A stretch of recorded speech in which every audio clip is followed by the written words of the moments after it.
Hi, I'm Brittany with WTI, and by far one of the best gifts I have ever received is this Mini 3 retro Kodak printer. The person that got me this really knows me because I love taking photos, but it does get to a point you have so many photos on your phone and you do nothing with them. That's where it stays on your phone and no one can enjoy it.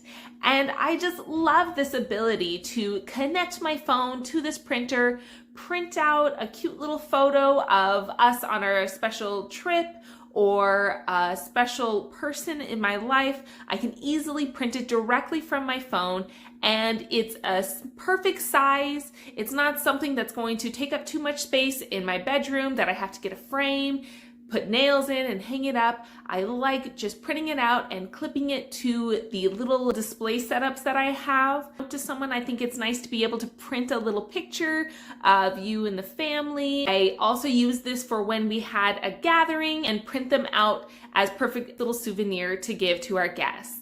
It is just so convenient and so much fun, and I think you're gonna love it. But that's my point of view.